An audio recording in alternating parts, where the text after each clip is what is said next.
शेतकऱ्यांसाठी केलेल्या कामांची माहिती संवाद यात्रेद्वारे शेतकऱ्यांपर्यंत पोहोचवा, मुख्यमंत्र्यांची सूचना। बाजार हस्तक्षेप योजनेतून 22 एप्रिलपर्यंत खरेदी केंद्रांवर आलेल्या सर्व तुरीची खरेदी करणार, पणन मंत्र्यांचं प्रतिपादन। आणि गाव केंद्रस्थानी ठेवून खरीपाचं नियोजन करावं, सहकार राज्यमंत्र्यांचे आदेश। नमस्कार, कृषी वार्ता या बातमीपत्रात आपलं स्वागत। आता पाहूया कृषीविषयक सविस्तर वृत्त। राज्य सरकार शेतकऱ्यांसाठी करत असलेल्या कामांची माहिती शेतकऱ्यांपर्यंत पोहोचवण्यासाठी भारतीय जनता पक्षाच्या कार्यकर्त्यांनी शेतकरी संवाद यात्रा काढावी, असं मुख्यमंत्री देवेंद्र फडणवीस यांनी म्हटलं आहे।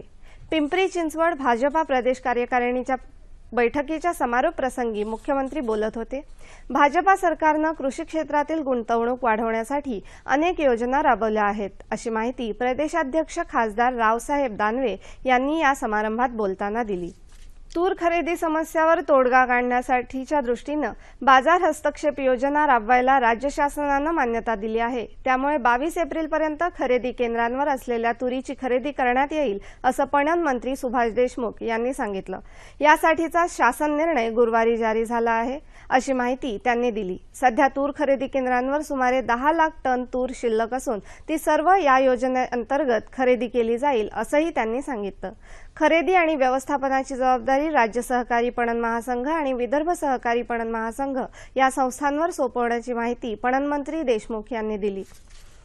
खरीप हंगाम शेतकऱ्यांसाठी अत्यंत महत्त्वाचा असल्याने सर्व संबंधित विभाग आणि यंत्रणांनी गाव केंद्रबिंदू मानून खरीपाचं नियोजन केलं तर शेतकऱ्यांना त्याचा नक्कीच जास्त फायदा होईल, असं सहकार राज्यमंत्री आणि परभणीचे पालकमंत्री गुलाबराव पाटील यांनी म्हटलं आहे। परभणी जिल्ह्याच्या खरीप आढावा बैठकीत ते बोलत होते। शेतकऱ्यांना बियाणे, खते तसंच पेरणीसाठीच्या आवश्यक साधनांचा तुटवडा भासू नये म्हणून सर्व संबंधित यंत्रणांनी समन्वय राखून काम करावं, असे निर्देश पाटील यांनी दिले। आता पाहूयात बाजारभाव। जाणून घेऊया पुणे कृषी उत्पन्न बाजार समितीकडून प्राप्त झालेले शेतमालाचे बाजारभाव। हे भाव शेतीमालाच्या उत्पादकांसाठी आहेत। निराळा उल्लेख नसल्यास हे भाव प्रति क्विंटल आहेत। दुधी 1500 1000, मिरची 4000 2000, कोथिंबीर 800 400, टोमॅटो 1200 600, काकडी 1500 1000, कैरी 1500 1500, बीट 2300 2000, भेंडी 2500 1500, गवार 3500 2500। बाजारभाव विषयक अधिक माहितीसाठी www.agmarknet.nic.in या संकेतस्थळाला भेट द्या। आता पाहूया हवामान वृत्त आणि हवामानाचा अंदाज।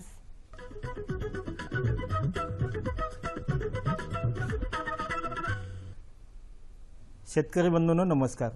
प्रथम मागील आठवड्यातील हवामानाचा आढावा घेऊयात। मागील 5 दिवसात राज्यात हवामान कोरडे होते।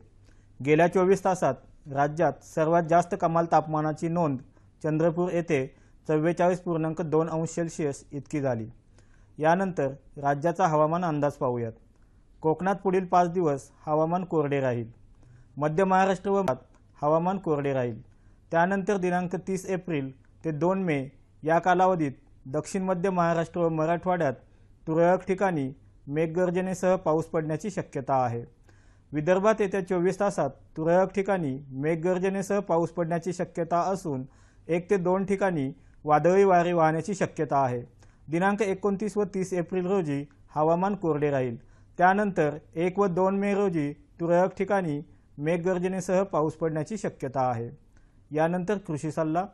शेतकरी बंधूंनो, उष्णतेचा ताण कमी करण्यासाठी फळबागांत व भुईमूग पिकात पाणी व्यवस्थापन करावे। उन्हाळी भाजीपाला पिकांमध्ये सेंद्रिय आच्छादनाचा वापर करावा, जेणेकरून जमिनीतील पाण्याचे बाष्पीभवन कमी प्रमाणात होईल। उष्ण वाऱ्यापासून पिकांचे संरक्षण करण्यासाठी पिकाच्या चारही बाजूने उभी नेट बांधावी। आता जाणून घेऊया राज्यातल्या प्रमुख शहरांचं तापमान कमाल आणि किमान अंश सेल्सिअस मध्ये।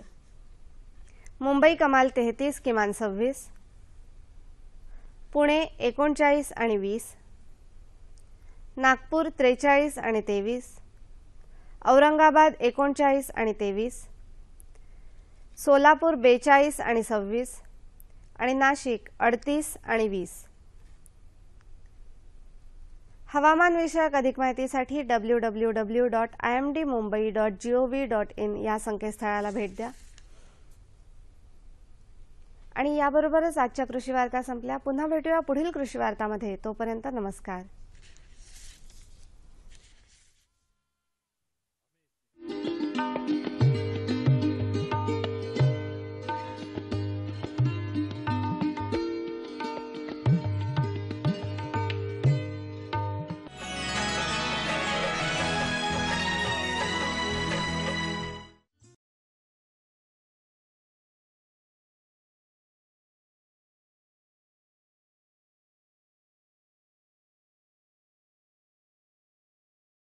नमस्कार. कृषी दर्शनच्या आजच्या या भागामध्ये तुमचं सगळ्यांचं मनापासून स्वागत. शेतकरी मित्रांनो, आजचा आपला हा विषय अतिशय महत्त्वाचा आणि अतिशय माहितीपूर्ण असा ठरणार आहे. कारण आजच्या या विषयाचं जे स्वरूप आहे किंवा जे शीर्षक आहे ते म्हणजे एकात्मिक कीड व्यवस्थापनात निंबोळीचा अर्क आणि इतर सापळ्यांचे महत्त्व. मग नेमकं हे काय आहे, ते कशा पद्धतीने वापरावं याची यथासांग माहिती प्रत्येक शेतकरी मित्राला असतेच असं नाही. परंतु जेव्हा आपण शेती करतो आणि उत्तम तऱ्हेचं पीक आपण जेव्हा इच्छितो तेव्हा नॅचरली किंवा स्वाभाविकपणेच आपल्याला त्या पिकाची निगराणी करताना जी काही औषधी वापरावी लागते, विशेषतः कीटकनाशकांच्या स्वरूपात, त्याचीही इत्थंभूत माहिती असणं फार गरजेचं आहे. मग यासाठी आज आम्ही आमंत्रित केलेलं आहे वसंतराव नाईक मराठवाडा कृषी विद्यापीठाअंतर्गत कृषी विज्ञान केंद्रात कार्यरत असणारे डॉक्टर NK भुते यांना. नमस्कार सर, तुमचं स्वागत करते. यांच्याविषयी सांगायचं म्हणजे गेली 8 वर्षांहून अधिक कार्य यांनी कृषी विस्तार, शिक्षण आणि कृषी संशोधनावर त्यांचं बहुमोल असं कार्य आहे. आणि या निमित्त त्यांना या संबंधाने त्यांना अनेकविध पुरस्कारही यासाठी प्राप्त झालेले आहेत. तसंच याविषयी अजून एक यांच्या बाबतीत एक उल्लेखनीय सांगायची गोष्ट म्हणजे आकाशवाणी परभणी केंद्रावर ते एक उत्तम निवेदक, कृषी विषयक माहिती देणारे म्हणून ख्यातनाम आहेत. तेव्हा आज आपला विषय अतिशय उत्कृष्ट असं मार्गदर्शन या विषयासंबंधीचं आपण त्यांच्याकडून जाणून घेणार आहोत. तर सगळ्यात आधी मला सर सांगा की एकात्मिक कीड व्यवस्थापनाची नेमकी पार्श्वभूमी आणि आजची काळाची गरज कशा पद्धतीची आहे. एकात्मिक कीड व्यवस्थापनाची पार्श्वभूमी पाहण्याच्या अगोदर आपण थोडक्यात कीटकाबद्दल थोडीशी माहिती घेऊया. कीटकांचा जो काही जन्म आहे पृथ्वीतलावर झालेला तो 350 दशलक्ष वर्ष अगोदरचा आहे. बापरे. आणि मानवाचं जे काही आयुष्य आहे ते फक्त 80,000 वर्ष आहे. त्यामुळं पृथ्वीवर सर्वात पहिला अधिकार हा कीटकांचा आहे. त्यामुळं कीटक हे जगले पाहिजेत. कारण कीटकांना खाणारे अनेक पक्षी आहेत, अनेक मित्रकिडी आहेत, अनेक प्राणी सुद्धा कीटकांवर आपली उपजीविका करतात. त्यामुळे या किडींना 100% नियंत्रण करणं याची गरज सुद्धा नाही आणि याची आवश्यकता नाही. आणि निसर्गानं जे काही अन्न साखळ्या तयार केलेल्या आहेत त्यामधला अतिशय महत्त्वाचा घटक आहे. परंतु सध्याच्या परिस्थितीमध्ये कीटकनाशकांचा खूप मोठ्या प्रमाणामध्ये वापर होत आहे. एकात्मिक कीड व्यवस्थापनाचा आपण विचार केला तर सर्वात शेवटी रासायनिक कीटकनाशकांचा वापर करावा असा त्यामध्ये उल्लेख आहे. परंतु सध्या सर्वात अगोदर या रासायनिक कीटकनाशकांचा वापर होतो आहे. तो वापर सुद्धा अवाजवी प्रमाणामध्ये आणि अविवेकी प्रमाणामध्ये होत आहे.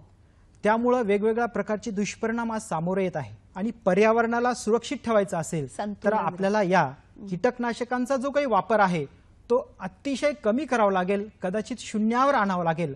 आणि त्यासाठी आपल्याला एकात्मिक कीड व्यवस्थापनाच्या ज्या काही वेगवेगळ्या बाबी आहेत त्या सर्व बाबींचा आपल्याला वापर करावा लागेल. एक संरक्षक औषधी वनस्पती म्हणून कडुनिंबाचा वापर अनेक हजार वर्षांपासून होत आहे.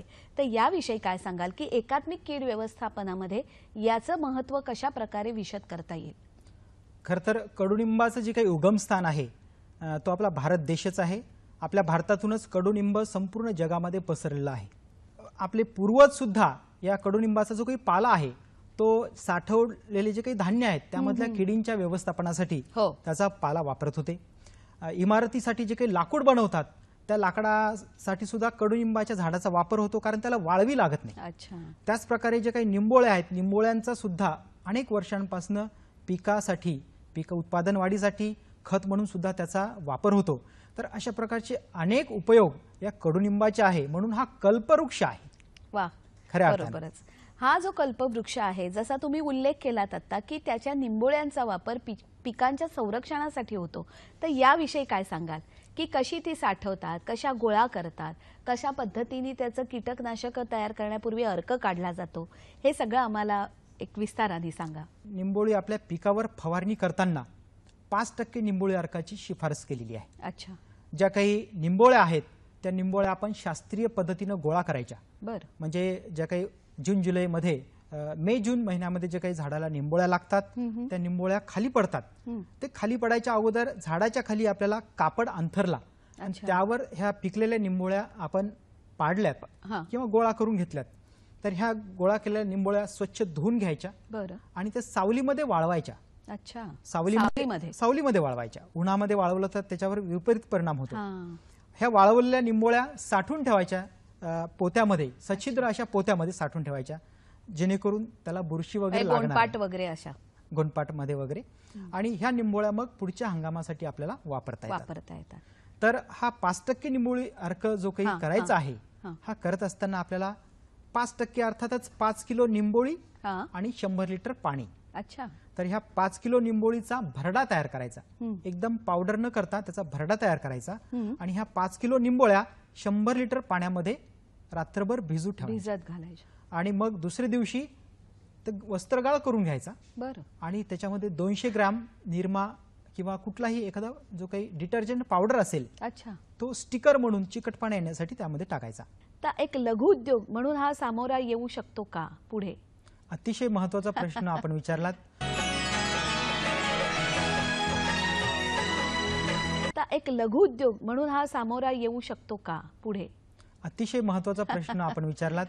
खरं तर निंबोळी पासून निंबोळी पावडर तयार करणे किंवा निंबोळी अर्क तयार करणे हा एक महाराष्ट्रातील प्रत्येक गावामध्ये एक छोटासा लघुउद्योग होऊ शकतो. गावामध्ये जे काही सुशिक्षित बेरोजगार असतात, महिला असतात, यांना काही ठराविक किमतीमध्ये निंबोळ्या त्यांच्याकडून गोळा करून घ्यायच्या आणि पल्वरायझर मशीन असते तो निंबोळी पावडर बनविण्याची. या पल्वरायझर मशीनमध्ये ह्या निंबोळ्या टाकून त्याचं पावडर बनवायचं आणि याची packing 5 kilo, 10 kilo, 25 kilo, 50 kilo अशी पॅकिंग करून हे निंबोळी पावडर आपल्याला विकता येतं. त्याच प्रकारे निंबोळी अर्क सुद्धा तयार करून आपल्याला विकता येतो. खरं पाहिलं तर कीटकनाशकाच्या बाबतीमध्ये आपण निंबोळीचा वापर केला तर स्वावलंबी होता येईल आपल्याला. म्हणजे गावातल्या खेड्यातल्या शेतकऱ्यांना तालुक्याला कीटकनाशक आणण्यासाठी जाण्याची कदाचित गरज पडणार नाही. अतिशय उत्तम दर्जाचं फक्त कीटकनाशकच नव्हे, कारण या निंबोळी अर्काचा वापर बुरशीजन्य रोगाच्या नियंत्रणासाठी सुद्धा वापरता येतो. जे काही सूत्रकृमी असतात पिकावर उपजीविका करणारे त्यांच्या नियंत्रणासाठी सुद्धा वापरता येतो. वेगवेगळ्या जे काही किडी आहेत, पतंगवर्गीय कीड असतील, भुंगेवर्गीय कीड असतील, रस शोषण करणाऱ्या किडी आहेत, या किडींच्या नियंत्रणासाठी सुद्धा वापरता येतात. आणि त्याच प्रकारे त्याचा जो काही चौथा शिल्लक राहतो ज्याला आपण नीम केक म्हणतो, हा नीम केक जमिनीमध्ये टाकला तर एकात्मिक खत व्यवस्थापनामध्ये अतिशय उत्तम प्रकारचं खत म्हणून आपल्याला निंबोळी अर्काचं किंवा निंबोळी केकचा आपल्याला वापर करता येतो. तर नेमकं कोणत्या कालावधीत तो करावा, पीक तयार होण्याच्या या संबंधी काय सांगाल? ह्यामध्ये कसं निंबोळी अर्क आपण वापरला तर ते लसीकरणासारखं होईल. अच्छा. निंबोळी अर्क जो काही आहे तो आपल्याला लसीकरणासारखं होईल. त्यावर निंबोळी अर्क पिकाच्या उगवणीपासून आपल्याला वापरता येतो. पीक उगवल्याच्या नंतर सुद्धा आपल्याला वापरता येतो. हा निंबोळी अर्क आपण 5% आपण पिकावर फवारला तर त्यामध्ये जे काही किडी आहेत, निंबोळीच्या कडू वासामुळे किडी पिकाकडे येत नाहीत. एकात्मिक कीड व्यवस्थापनामध्ये इतर दोन जे भाग आपण समाविष्ट केलेत त्याच्यामध्ये एक म्हणजे सापळा पीक पद्धत म्हणजे नेमकं काय आहे आणि कशा तऱ्हेने ते एकात्मिक कीड व्यवस्थापनात उपयोगी येऊ शकतं? आता सापळा पीक म्हणजे मुख्य पिकासोबत काही किडींना जास्त बळी पडणारे दुसरे पीक आपण लावतो ज्याकडे किडी आकर्षित होतात. अच्छा. आणि मुख्य पिकाचं जे काही नुकसान आहे ते कमी होतं.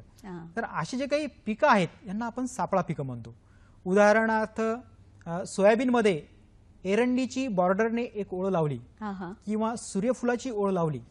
एरंडीची जी काही पानं असतात एरंडी पिकाची त्याची पानं मोठी असतात आणि मोठ्या पानांमुळे स्पोडोप्टेरा किंवा आपण तंबाखूवरील पाणी खाणारी जी काही अळी आहे ती या म्हणजे एरंडीकडे आकर्षित होते. अच्छा. आणि यावर अंडी घालते. अच्छा. एक जो काही स्पोडोप्टेराचा जो काही मादी पतंग आहे एका ठिकाणी जवळपास 300 ते 500 अंडी घालतो. बरं. त्याच प्रकारे सूर्यफूल आहे, सूर्यफुलावर सुद्धा वेगवेगळ्या प्रकारच्या उंट आळ्या किंवा केसाळ आळ्या आहेत स्पोडोप्टेरा. ह्या सूर्यफुलाची फुलं आपल्याला माहिती आहे पिवळी असतात, हो, हो. मोठी असतात आणि आकर्षित असतात. या पिवळ्या फुलांकडे आणि मोठ्या पानांकडे किडी आकर्षित होतात आणि त्यावरच अंडी घालतात मादी जे काही अच्छा. पतंग आहेत. त्यामुळे हे पीक मुख्य पीक सुरक्षित राहतं. तर अशी एकंदर कोणकोणती मुख्य पिकं आणि त्याच्या अनुषंगाने सापळा पीक लावता येतात? कपाशी आपल्या महाराष्ट्राचं अतिशय महत्त्वाचं एक नगदी पीक आहे. या पिकामध्ये आपल्याला वेगवेगळ्या प्रकारची सापळा पिकं लावतात. झेंडू जे काही पीक आहे ते आपल्याला कपाशीच्या बॉर्डरनी लावलं तर जे काही हेलिकोहरपा आपण म्हणतो किंवा बोंडअळी, या बोंडअळीचे जे काही मादी पतंग आहेत या झेंडूच्या फुलांवर अंडी घालतात आणि मुख्य पिकाकडे जात नाहीत. त्याच प्रकारे झेंडू पिकाची जी काही मुळं आहेत त्या मुळामधून अल्फा टर्थिनिल नावाचा एक रसायन स्त्रवतं आणि या रसायनामुळे जे काही सूत्रकृमी आहेत त्या सूत्रकृमींचं नियंत्रण होतं. त्याच प्रकारे कपाशीमध्ये आपण मका आहे किंवा चवळी आहे, त्याच प्रकारे भगर आहे, हे पिकं सुद्धा आपल्याला लावता येतात. मका पिकामुळे मित्रकिडींची, क्रायसोपा सारख्या मित्रकिडींची संख्या वाढते. त्याच प्रकारे चवळी जे काही पीक आहे याला सुसायडल क्रॉप म्हणतात. अच्छा. म्हणजे यावर मावा मोठ्या प्रमाणामध्ये वाढतो. मावा वाढल्यामुळं माव्याकडे आकर्षित होतात ढालकिडी, क्रायसोपा अशा वेगवेगळ्या प्रकारच्या मित्रकिडी येतात. मित्रकिडींचं संवर्धन होतं. सापळे विविध प्रकारचे असतात जे पिकांसाठी खूप उपयुक्त आहेत किंवा एकात्मिक कीड नियंत्रणाच्या दृष्टीने अतिशय महत्त्वाचे ठरतात. सापळे विविध प्रकारचे असतात जे पिकांसाठी खूप उपयुक्त आहेत किंवा एकात्मिक कीड नियंत्रणाच्या दृष्टीने अतिशय महत्त्वाचे ठरतात. तर याविषयी काय सांगाल? कोणकोणत्या प्रकारचे सापळे आहेत? अतिशय महत्त्वाचा प्रश्न विचारलात. एकात्मिक कीड व्यवस्थापनामध्ये वेगवेगळ्या प्रकारचे सापळे सुद्धा आपण वापरू शकतो. यामध्ये अतिशय महत्त्वाचं म्हणजे कामगंध सापळा. अच्छा. तर या नावामध्येच अर्थ आहे. कामगंध म्हणजे निसर्गानं प्रत्येक सजीवाला एक प्रजननासाठी एक वेगळी देणगी दिलेली असते.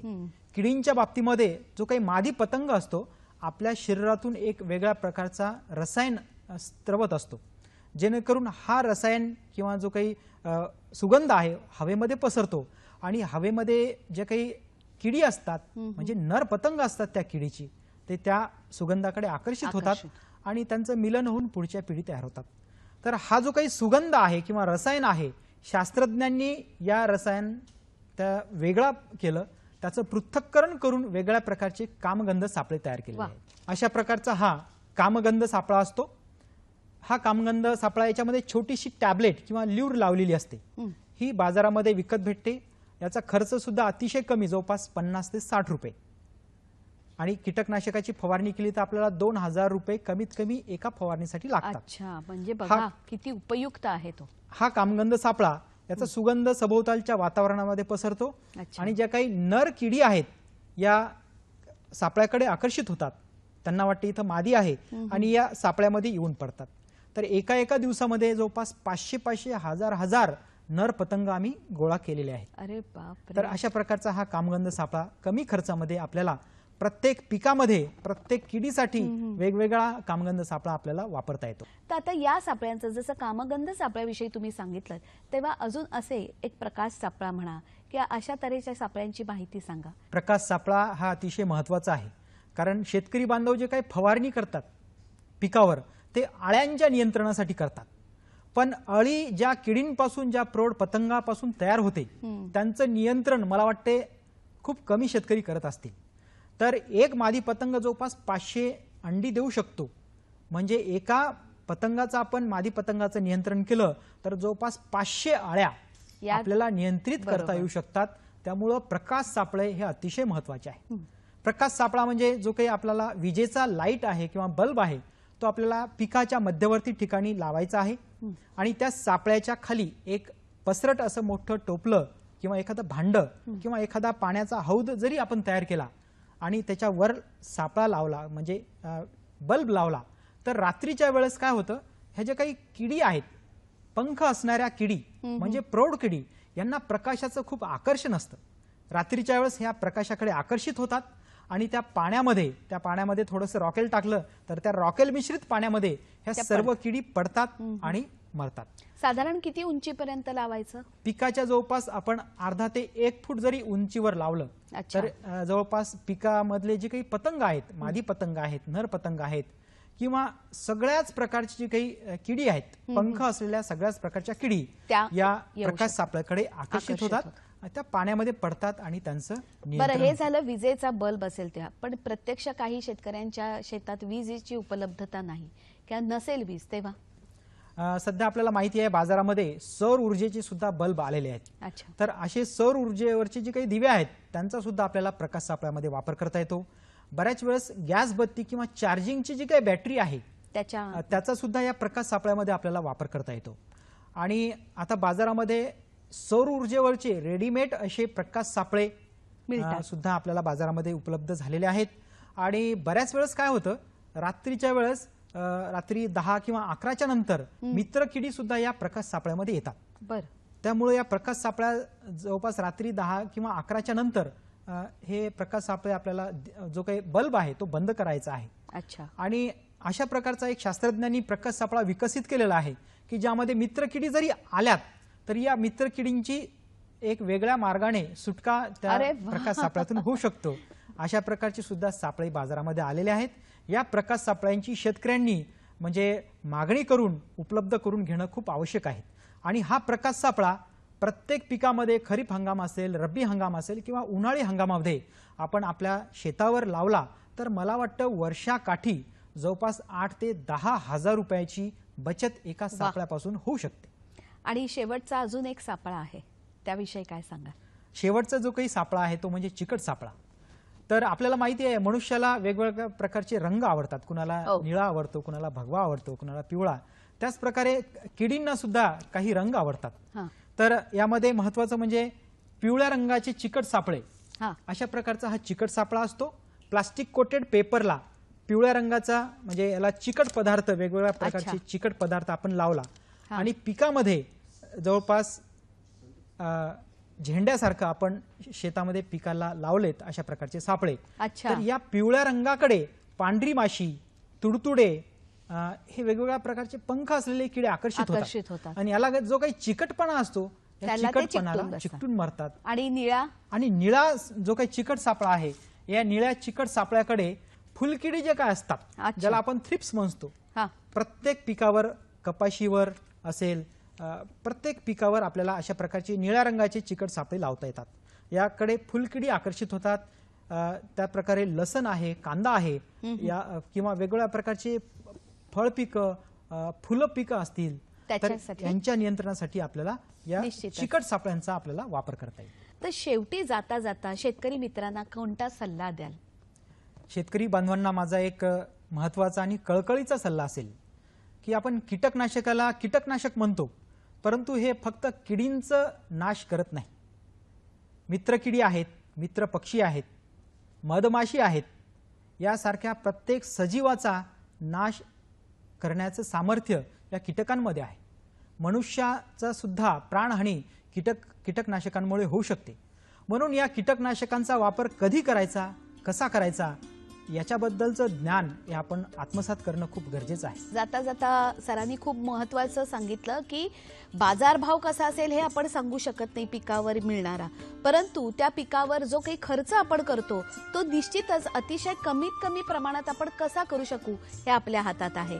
इथे आलात, इतकी सुंदर माहिती दिलीत त्याबद्दल मनापासून आभार मानते. धन्यवाद. धन्यवाद. दूरदर्शनच्या माध्यमातून महाराष्ट्रातल्या सर्व शेतकऱ्यांपर्यंत पोहोचवण्याचं एक वेगळी संधी इथं प्राप्त झाली, त्याबद्दल मी पण दूरदर्शनचं आभारी आहे.